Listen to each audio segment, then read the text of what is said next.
Look, it's a real mix tonight. I'm going to just take over the reins for a second.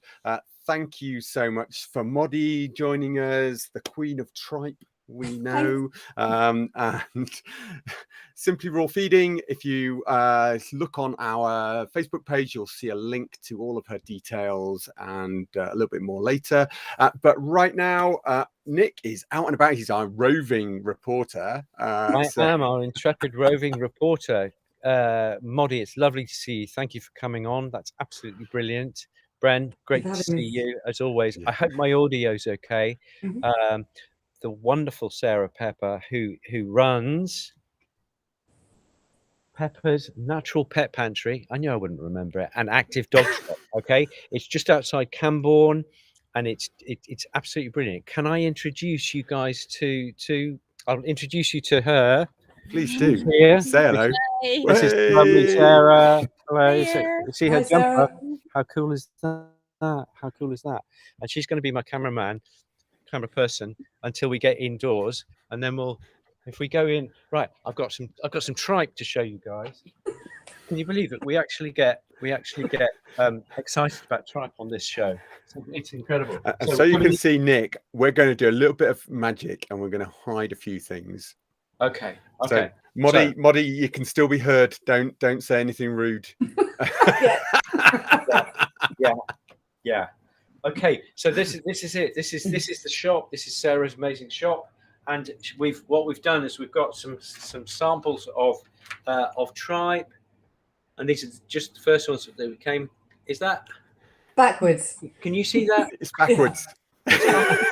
Hang on.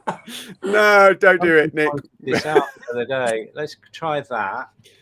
That's the one. That's it. Okay, that's me. So we've got some. Natural Instinct do really nice green tripe. It's in a mint, which is brilliant. Sarah is the queen of treats. My dogs love her, and so we've got some tripe sticks. Really, really useful. Will have a certain amount of cleaning effect on the teeth, which is absolutely brilliant. And then we've got these, which I've never come across before. These are Anko. Hang on, let me just get that out of the way. So these are Anko Bully Tripe. Okay, so they're pretty chunky tripe there. Then this one, which I've never come across before, Dougie's Pure Green Lamb Tripe. And the wonderful thing is, these are in 140. So here we go. 140 gram blocks like this, and they're fairly low fat. So if Sarah was saying that if somebody comes in and say, I've got to feed duck, but I need to reduce the fat content, she will use these to reduce the fat content, which I think is really useful. Pete's going to kill you for that sound of crinkly packaging, but that's okay. But that was wonderful. Thanks. You're in heaven, Nick. This is vom, which sounds like it's almost like bar. Okay, but Sarah's just telling me that it's to do with Viking because it comes from Scandinavia. Okay, and it's fortified with extra mince and vits as well. So that's quite an interesting one to look at by Vom. And then we are going to have a look at. We've got the Dog's Butcher. We see that Ox Tripe Mince. And we've got, from the same people, we've got Lamb Tripe Mint. Lamb. Okay. And then if we come down this way, we've got Furry Feasts. Can you see that one? Yeah. This is Lamb Tripe. Very nice. Nice big block of, looks fairly fine mince there. We've got our friends at Naked Dog. They do a lovely tripe. It's there. Okay, this is good. This is good. And then again, our friends at Nutriment, they do a lovely Just Tripe. And one of my favourite for the shape, as much as anything else, is look at that beauty. Yeah, can you see the size? The size of it? It's the size of my arm. Okay, so if you've got big dogs, that's really good. I imagine that's very good value as well. Do you know how much that one is, Sarah? We have to have a look on that. So just looking at the price. 609. 609 for that beast of a. So that's a 1.4 kilos. So I think that's really good value. I will help Sarah and put that back in the freezer. So there we go, guys. This is Pepper's pet pantry, and I'm going to take the machine from her there, and I'm going to do that, and she's going to go and put the tripe. She's going to go and put the tripe back in the freezer. So that's absolutely brilliant. A lot of tripe. It's fantastic, isn't it? So you know, it's not a vast warehouse of that she's got here, but within the space that she's just got a wonderful range, and she's incredibly knowledgeable. Sarah is a canicross champion. Sarah, tell us about your canicross endeavours. European champion, nearly senior in the UK to get a European gold medal. Hang on, come and say that again. You can't. Yeah. The European gold medal. We heard that. It was We great. heard that. Oh, you did? Oh, Yeah. With the Oh, it's audio. good sound. Yeah. Just tell us about your canicross. I won the European gold for my 30th birthday. Wow. With my dog that's unfortunately not here anymore, but Nick used to treat him. And he had many national championships as well. Amazing. So all of my dogs, except for my new Ridgeback, have all got national medals. Amazing. So just describe to us, Nick. Just describe to us. So Cranbourne is down. What part of Camborne? Cornwall? Okay, Camborne. Sarah, where's Camborne? In between St Ives and Newquay. Oh, lovely. Right at the end, right at the toe of the pig. So I always say it's the witch riding the pig map of Great Britain that I always go by. So it's the lowest pig's trotter. That's fine.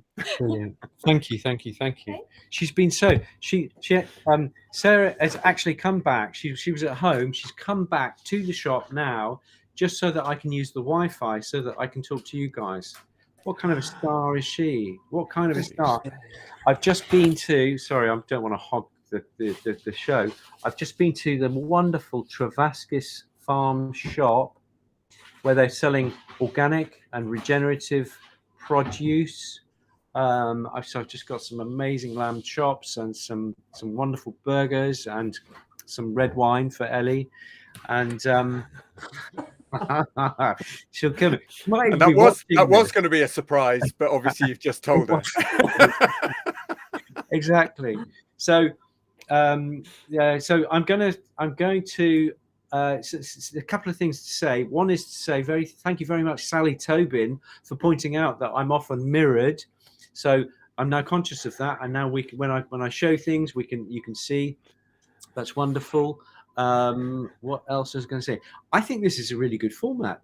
Being a roving reporter and reporting from a shop or a show or something like that. Yeah, I'm so glad I'm not doing the Yorkshire show today. Oh yeah. Some of the language on from those farmers. Oh God. It was purely agricultural. Oh right. And what's the weather like? It's been pretty blowy and rainy this morning because we're camping. Shall I tell you? I'll just tell you the camping. We've had a collapsed tent because the wind was so strong. It was blowing it's an air tent. Yeah, a blow up. A blow up. Yeah, with the poles of air like this, but it was actually being flattened by the wind because it was so ferocious. And then last whole of yesterday and last night, the rain was so bad it drove the rain under the tent. So we spent the whole day today taking half the tent down and then mopping the ground sheet in order that we can sleep tonight without getting absolutely soaked. So everybody's still in great shape and really, really happy. And the kids have just gone down to the beach now. And I said, guys, I've got to go and prep and then and go and see Sarah and do the show from here. So I'm really quite relaxed because I'm on holiday, and B, really excited. This is great. Just being the correspondent It's great. Out and about. Yeah, it's really good. Yeah. So there you go. That's enough about me. How are you guys? And Moddie, thank you very much for coming on. It's so much better to see you than Brady. Actually, you're a lot. Thanks, Nick. You're a lot better to look at. That's for sure. And thank you for coming on. I think Karen's a bit worried that we're going to put another picture of Conor up in his budgies. Oh, please do. If not, make one up. So, well, it was an interesting. Karen's going to laugh at this because there was an interesting meme that came up on a chat group that we have, and I was tempted, and then I thought maybe I shouldn't. It's a whole little video. I'll get you back, Brendan, if you do that. We might have to post that separately. Anyway, so we've got a couple of announcements tonight. So before we really get into it, there is going to be a post up at the end of tonight's show. It will go up separately, but we've got some really exciting news. Okay, and that is that we are doing a little bit of a lunch and learn. I want to say a lunch and learn. It's more than a lunch and learn. This is a lunch and learn. So much more than a lunch and learn. So on the 2nd of December, the first weekend in December, okay, we are getting together in Manchester. It's going to be everybody from RawPetMedics. It's going to be obviously myself, Nick, and Conor. We've also got Amaya and Julianne coming to join us as well. You're going to see some of the quorum of gang that help us moderate all of the Facebook and Instagram and what's going on with those and the reels. So come and join us. Look out for that. You'll be able to buy tickets. There are a limited number. Okay, so please don't delay in booking your tickets.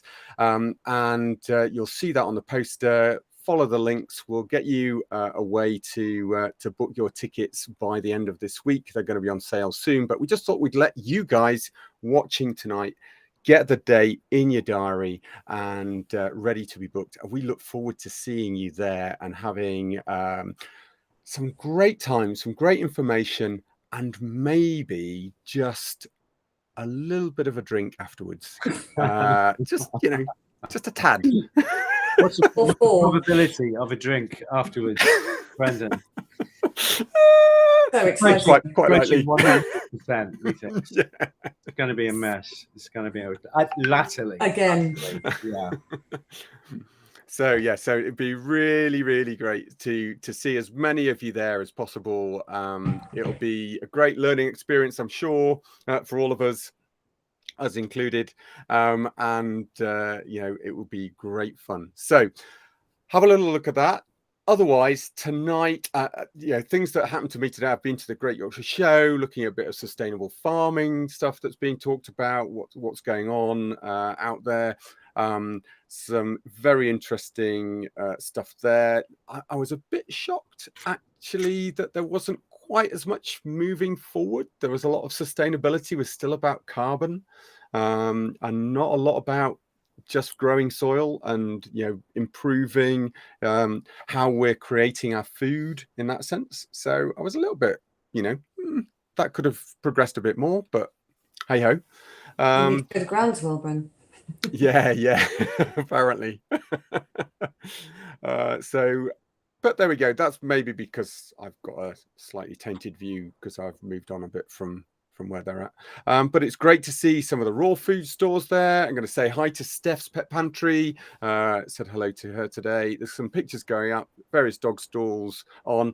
The only great shame about the Great Yorkshire Show is they don't allow the general public to bring their dogs in.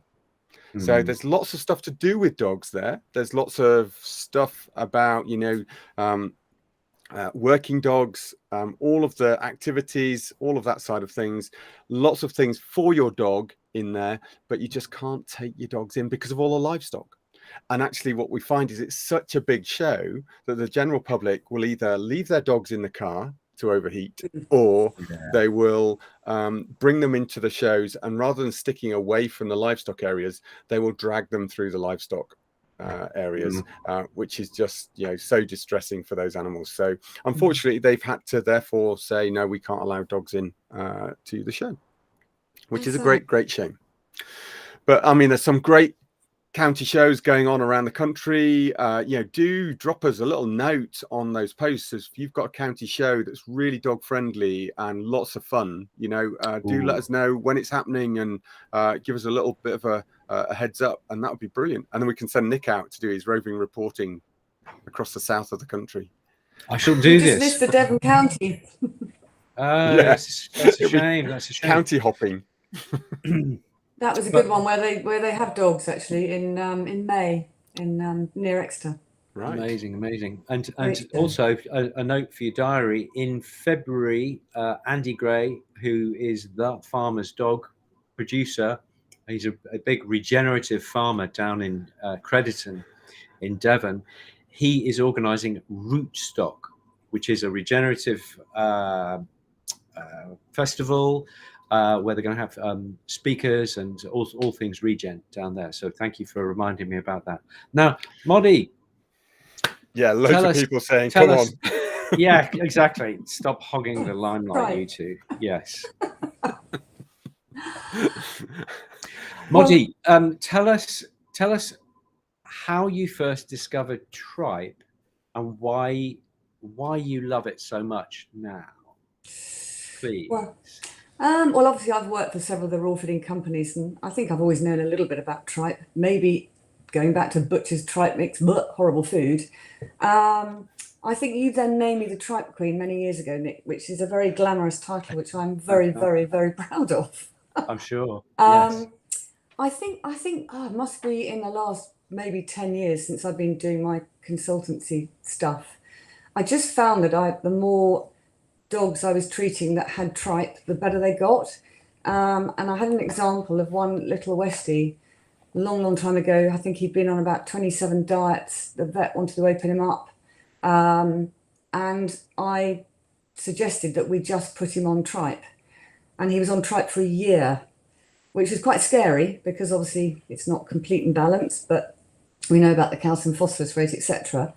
But this little dog kept getting better and better and better, and he's now completely fine and eats anything. So I guess that was quite brave in my early days of nutrition and knowledge of tripe. But yeah, I think that's probably where I started. I think I'm just fascinated that this ruminant has these 4 amazing chambers that each processes a fermenting bit and each bit's different. And obviously Brendan and I chopped up a tripe last year together. And I love the fact that my picture is surrounded by the Amentum, which was taken in the garden last July from the bit we got from Andy Gray, actually. Yeah. So yeah, I just think it's just, in my opinion, a wonder food. Tell us about you and Brendan and the tripe and the filming and the hijinks you got up to. I think that's a nice little story, and why you did that as well. I think it was Morag's idea from the Raw Feeding Vet Society. Brendan and Chris were coming to stay last July, and Morag thought, what a great idea, let's get Moddie and Brendan to do a video on tripe. And clearly it's not something you can totally take seriously. Maybe anyone that comes to RawPetMedics party at Christmas, if they pay me enough money, I could show them a little picture. Anyway, so Brendan and I got in the garden and we did a very silly one for the first 7 minutes, and we were wearing wigs and aprons, and we managed to do 7.5 minutes, which Chris filmed, without laughing. And it's very, very stupid, but I think it's quite funny.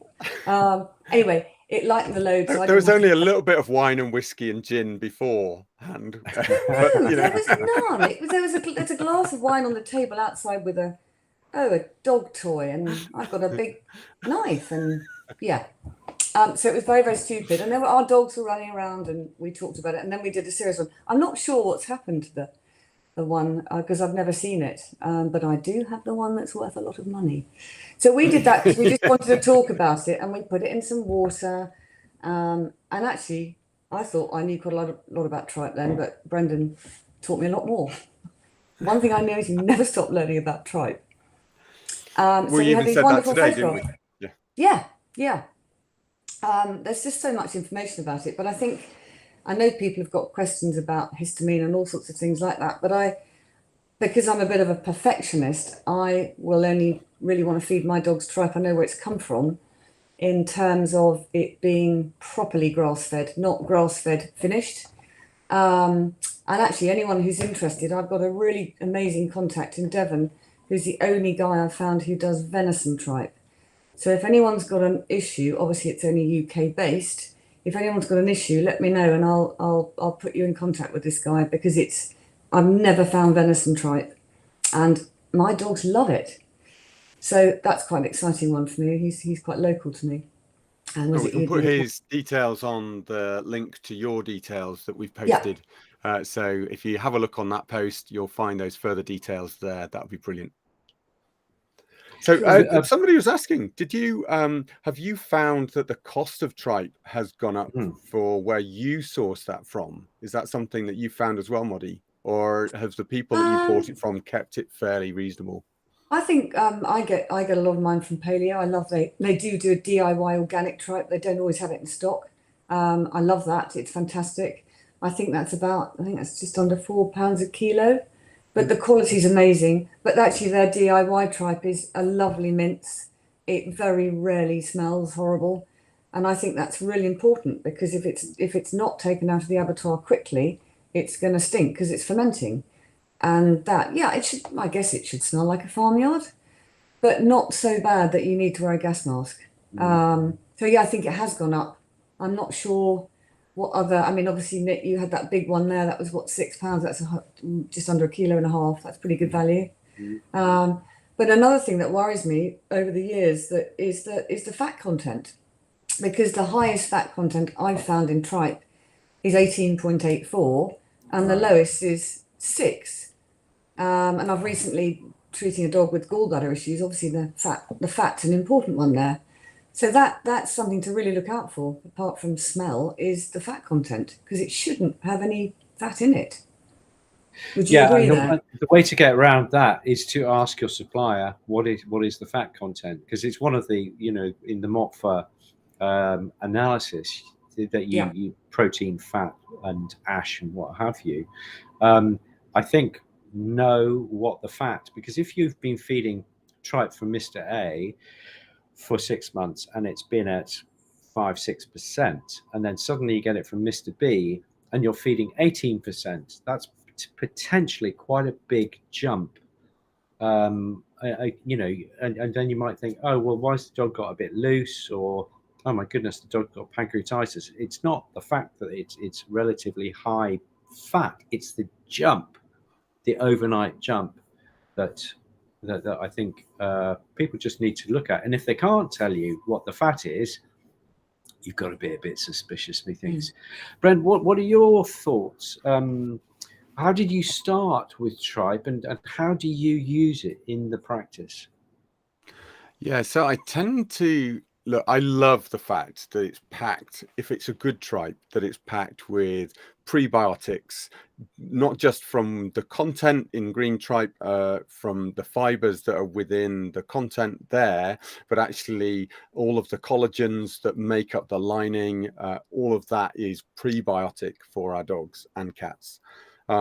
I love the fact it's got probiotics in it, okay, and often it's going to have more than a mix of just lactobacilli, dependent upon which stomach, which of the three chambers that are mainly used. The abomasum is less used, I find, and in fact, actually, it's just one of those, looking at what probiotics are within there, and then the postbiotics. So again, all of the products that those bacteria are making, all of the butyrates are brilliant, alongside all of the vitamins that those bacteria make. We've talked a little bit about in our series of how these bacteria are making vitamins for the herbivores, which our dogs are then going on to eat.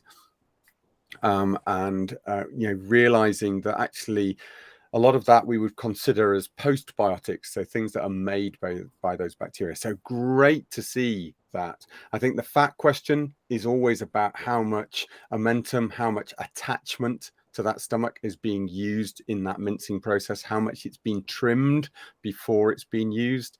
And often, again, if you're grain finishing the beef or the sheep, you're housing them, you're then giving them a concentrate feed.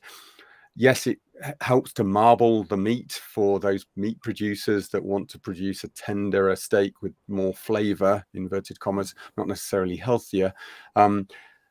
What we can find is that they will have more abdominal fat. They will have more things, that will just get trimmed off and stuck into the mincer. And so you'll have a higher fat content. So it's about the trimming. And price of tripe, gone up, because we've got so many much more raw feeders. We've got actually the Asian market went up. A lot of people say that, preferentially a lot of beef tripe went off to the Asian market because it was well sought after. And there's a lot of, I've been to abattoirs to ask for that, for farm animals, which I've now gone in for slaughter for us, and they won't produce it. They won't give us it. They want to trim it. They want to sling it. They don't want to be messing about with the entrails to give to us. It was a fight to get the pluck, let alone, which is the heart and lungs, let alone, asking for the intestinal stuff too. So it's a challenge. Do you? Because you've got lambs, haven't you? You've got your small number of organic sheep. We have. Yeah, sometimes we can't get it back. They will not. There was a chat a couple of years ago, I think, when we first started, and they said it had to be vet checked. And our view was, hang on, it's our animal, we want all of it. But it is quite difficult to get back. I think some abattoirs are pretty. Maybe they're selling it to raw food companies on the sly. I don't know. On the sly, I don't think so. Surely not. So sourcing it, what it's got in it. We talked a bit about in Tripe 1 a few weeks back. There was just so much more about then what we use it for. And Moddie, it'd be shame to have Moddie in front of us and not ask, because you do nutritional consultations and advice, and you've used it, as you said, in your own case and found it brilliant for that recovery. Give us a little inkling. Are you using it for leaky gut stuff? Are you using it for chronic diarrhea cases? What sort of are the big ones that you really resort to Tripe? Yeah, one of all of the above, and funnily enough, pancreatitis as well. I know that's a debatable conversation about fat and pancreatitis, but I just think it's a healing food. I think it's also a great thing to dehydrate. I've done a lot of dehydrating myself. It's like Nick was showing us those treats earlier. It's a great sort of dental chewy stick if you're brave enough to dehydrate it. And I know people worry about the bacteria, but I have to say I have never, ever had a problem with bacteria and tripe with anyone or myself. Little question, Moddie. You dry tripe. How do you actually, what's the nuts and bolts of how you go about doing that? Because I'm sure a lot of the gang will be very interested to dry their own tripe, but they don't want to stink out their house. So what's the nuts and bolts of how you do that, from getting the tripe from the abattoir or wherever to getting a dried product that you put in an airtight container? Well, the first time I did it, Nick, was a few years ago when we first moved here, and Charlie set me up in the yard with a trestle table, gloves. He was not keen for me to do it in the house. So I chopped it all up with a very sharp knife that one of my boys very kindly gave me. It's really hard to cut up unless you've got an incredibly sharp knife. So I cut it into strips, and I've got quite a big commercial dehydrator. So I literally laid it on trays for, I can't remember, everything's different, 5-6 hours on high and then low. Depending, you can have it as a chewy consistency, you can have it as a crunchy consistency. But it didn't smell because it was so fresh. It really was amazing. And then when Brendan, we did that one last summer, I turned that into tripe sticks. And again, I think it's probably on my Facebook or Instagram somewhere. I think I post things of weird stuff that I chop up and dehydrate. And it just, I just don't find it. I've either become immune to the smell of tripe. And Or- what's your machine? What's your dehydrator called? Have you got crikey, any I can't remember. particular? It's a really big, expensive one. It cost me a lot of money a long time ago. I can't remember the name of it, but I'll find out for you, Nick. Okay, because It's we got a dehydrator from Amazon. Apologies for that. I don't like certain people any more than you do, but we got one for 40 quid. And it's basically, it's just, you just stack them. It's about this big by about this big, and it's got about 5 levels. It's really simple, and literally it was 40 quid. So, you know, it may have been a special offer or something. I think you could probably get one for about 80 quid. Do you think? Was yours that expensive? Mine started off just like yours, Nick, and then I was going to go into producing. I was going to go into producing pet treats years and years ago, but Defra wouldn't have liked my kitchen. It's not nearly plastic or clean enough. Too much bacteria. So it was about 750 quid. It's a huge one. You can do human things in it, but my family aren't particularly wild about me. I did do some chicken of the woods mushroom in it the other day. But they're not particularly wild about me mixing things where there's been tripe for obvious reasons. I don't have a problem. I haven't eaten tripe, but I know that Dr. Nick Thompson has. I have. Have you had the dried treats? What? Come on, tell us about this. Was this the temptation of the slightly bleached with onions, or was this the let's go for a crunchy dry version, Nick? Say again, Brent. Sorry, I was just reading some comments there. was the that crunchy dry version of human tripe? I mean, not human tripe. I haven't tried.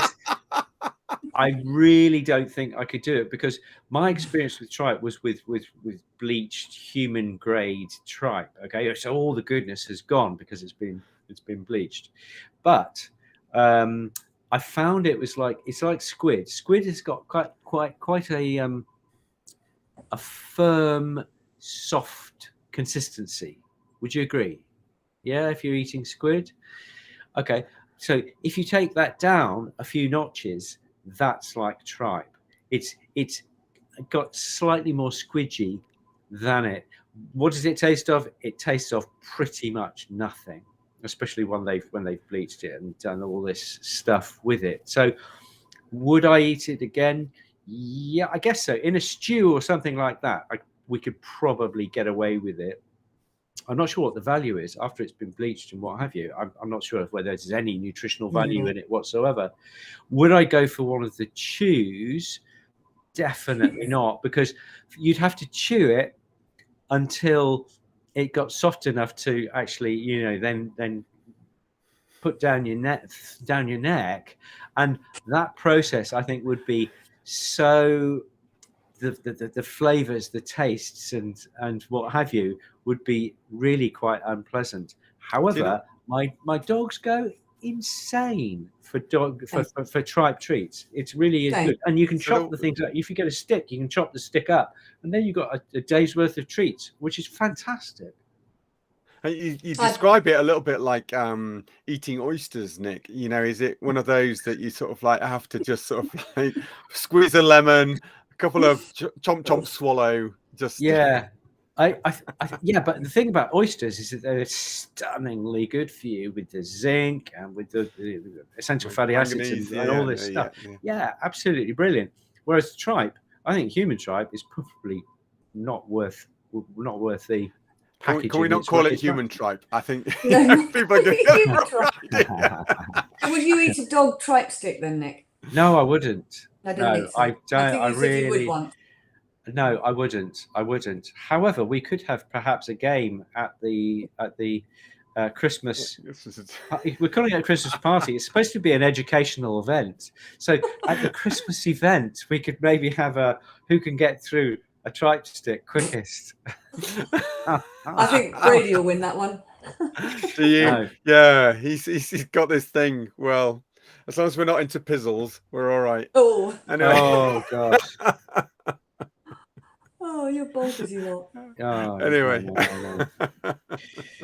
But so there we go. So guys, just the last 10 minutes.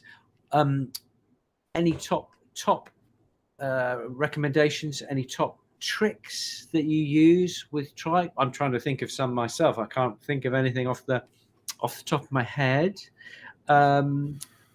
I'd always say top if tips. your Yeah. dogs are or cats are a little bit iffy about tripe, it may be just down to the quality.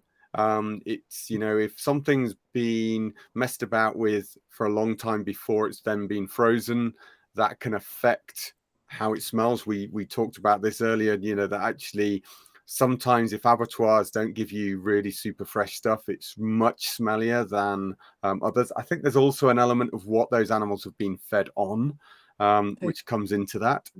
But yeah, if it's purely grass fed and not grain finished, then I think you'll have a different smell to the purely grass fed. I think so going on, if you're defrosting that, make sure you're defrosting it in the fridge. Don't sort of be tempted to defrost that on the side and let things ferment even more. And yeah, just don't get put off. If one type doesn't suit your animal, don't get put off by that, effectively corrupting your total view of tripe altogether. And remember, you know, beef tripe is from a cow. You know, if your pet has sensitivities to beef, it's going to have a sensitivity to the protein within the wall of that tripe. So just think there are other tripes out there. You can get goat tripe. It's rare, but you can get it. You can get sheep tripe. You can get venison tripe. Look at those other sources if you're going to go down the tripe route. Don't just sort of sling the baby out with the bathwater thinking that they'll never eat tripe again. It's very interesting you say that, Bren, because I've actually got beef sensitive dogs who can eat beef tripe. Same. I mean, Yeah. I mean, how does that work? I mean, in the textbook would say beef, you know, beef is beef from whether you get it from the nose or the tail or the rumen.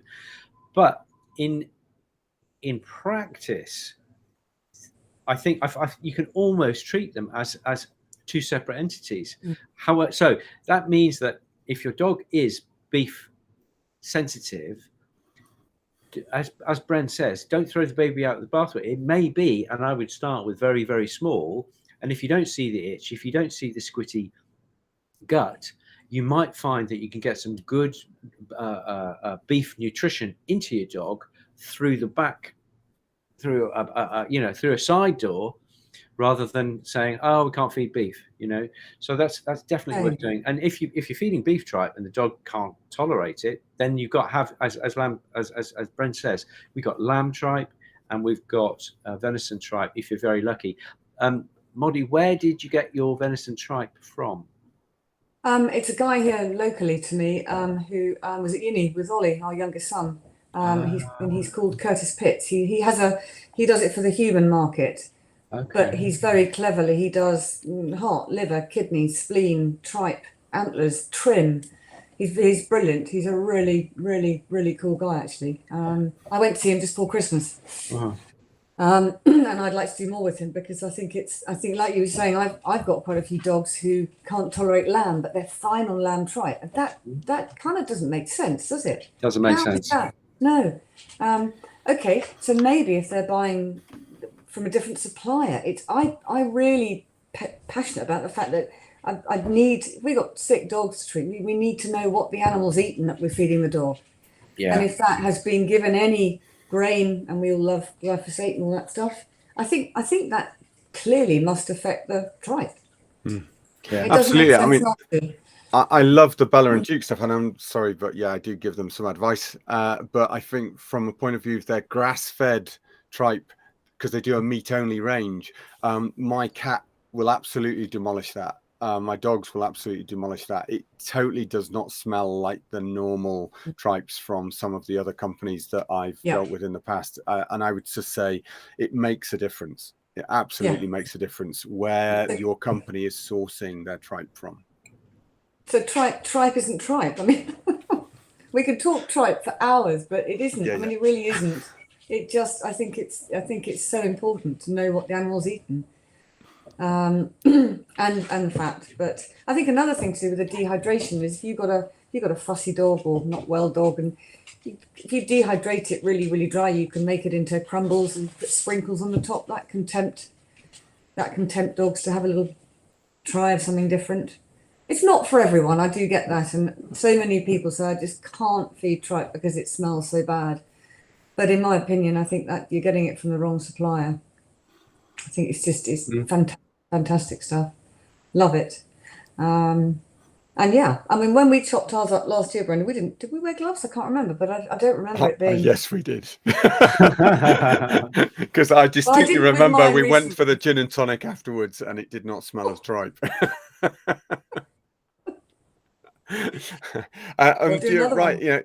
So Patricia, you say direct from the abattoir. It's great when you can get abattoirs which will produce, but again, you sort of need farm assurance. You need to know which farm they're coming from as to how they're finished. And so some will be brilliant one day and terrible the next because they've got a different cattle from different farm coming through. So it's knowing the guys, literally knowing where they're coming from field to plate is so important with all of these things. Totally agree. Very interesting comment from Penny van der Merwe. Penny, Van der Merwe. Penny, I've just murdered your name. I apologise. And she's saying tripe shouldn't smell. Yeah, if it's fresh and it's finished properly, then I agree with that. But never add kelp to tripe. Makes the best tripe smell horrendous. Now, how interesting is that?